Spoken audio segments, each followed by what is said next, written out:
আগামী শনিবার school visit করবে টিও সাহেব। হেডমাস্টারকে কইছে আমি স্কুলে ভিজিটে যাইব 11টার সময়।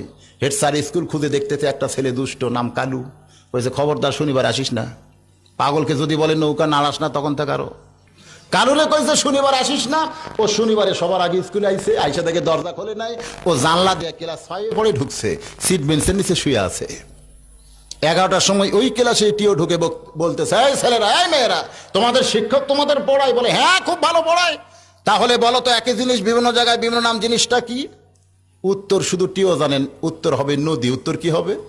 এক জায়গায় পদ্মা, এক জায়গায় মেঘনা, এক জায়গায় যমুনা। নদী এক এক জায়গায় এক এক নামে প্রকাশ পাইছে, ঠিক কিনা বলেন? টিও বলতেছে একই জিনিস বিভিন্ন জায়গায় বিভিন্ন নামে প্রকাশ পাইছে, জিনিসটা কি কও? 1 রোল পারে না, 2 রোল পারে না, 3 রোল পারে না, কেউ যখন পারতেছে না, হেড স্যার পিছন দিক থেকে চিন্তা করে, এই প্রশ্ন তো আমি জীবনে শুনি নাই, আর আমার ছাত্ররা কোত্থেকে উত্তর দেয়? কেউ যখন পারতেছে না, সিট বেঞ্চের নিচের কালু ওখান থেকে মাথা বের করে বলতেছে আমি পারবো স্যার। হেড স্যার কয় সর্বনাশ, যে বেটা লেখাপড়াই করে না, শুধু পাগলামি করে, ও কেমনে পারবে? আমার ভালো ছাত্র ছাত্রী যেখানে পারতেছে না, ও কেমনে পারে? ওরে নিষেধ করছিলাম, আইলো কেন রে? টিও বলতেছে এই বাবা, তুমি যদি পারো তো নিচে কেন, বের হও বের হও। চাইরা চুলে বের হয়েছে। টিও বলতেছে বলো তো বাবা, একই জিনিস বিভিন্ন জায়গায় বিভিন্ন নাম, জিনিসটা কি? বলে খুব সহজ স্যার।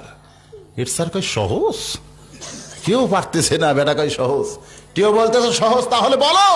কালু বলতেছে এটা হলো মাথার চুল। টিও চমকে উঠছে, সর্বনাশ, আমি জানি নদী, আর এই বেটা কয় চুল। একটু নিচে নামলি চোখের ভুরু, একটু নিচে নামলি মোষ, একটু নিচে নামলি দাড়ি, একটু নিচে নামলি সিয়ারি। হেড স্যার জোর হাত করে বলতেছে বাবা কালু রে, আর একটু নিচে নামিস না। যদ্দূর পর্যন্ত নামছিস বাবা, এখনো ভদ্র সমাজে বলা যায়, টাপড়ে সুপড়ে নামলে কিন্তু বিপদ হয়ে যাবে রে বাবা, আর নিচে নামিস না। আমাদের যুবকেরা নামতে নামতে ফাটা যায়, নামতে নামতে খাড়া হয়ে পেশাব করা শুরু করছে। এই যুবকদেরকে আরো নিচে যদি নামতে দেন, এ সমাজ একদিন ধ্বংস হবে, ঠিক কিনা বলে? তাই যুবকদের লক্ষ্য করে বলতেছি বাপজানেরা, এই মুহূর্তেই ভালো হওয়া লাগবে। হাসরের ময়দানে কোনো বান্দা যখন আল্লাহর সামনে দাঁড়ায় যাবে, আল্লাহ বলবেন তোমার শৈশবকাল বুড়াকালের কোনো হিসাব লাগবে না, তোমার যৌবনকালের হিসাব দিয়া তুমি জান্নাতে চইলা যাও। এ হাদিস দ্বারা বোঝা যায় যৌবনকালটাই আল্লাহর কাছে ওয়াকফ করে দেওয়া লাগবে। জোরে কোন ঠিক কিনা ভাই?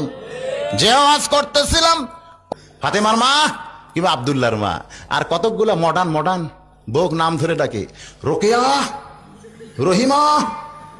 ও বউ আর বলতেছে এসটি এসটি, তাও হা করে কয়, কারণ মুখের উপরে যে ঠোঁট পালিশ দিছে, এখন যদি আসতে যে কবার যাইলে এবলা থাবড়া হয়, এজন্য ফাঁক করে কয় এসটি।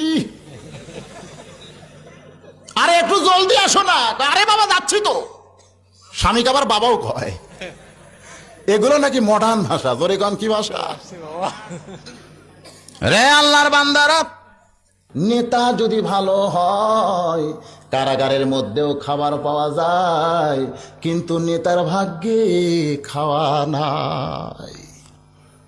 মারাত্মক একটা কথা বলেছে, নেতা যদি ভালো হয়, কারাগারের মধ্যেও খাবার পাওয়া যায়, কিন্তু নেতার ভাগ্যে। আমাদের বাংলাদেশের নেতাদের সাইজ দেখছে, বুক এক জায়গাত, পেট এক জায়গাত, এক জায়গাত বুক, এক জায়গাত পেট। দুই নেতা যদি কোলাকুলি করবার চায়, জীবনেও বুক ঠেকাবার পারবে না ভাই, কারণ দুই পেট লাগার পরে মাঝখানে 1.5 হাত ফাঁক হয়ে যায়। কয় হাত ফাঁক হয়? কারণ দুই পেট লাগছে তো, বুকের সঙ্গে বুক ঠেকান খুবই কঠিন।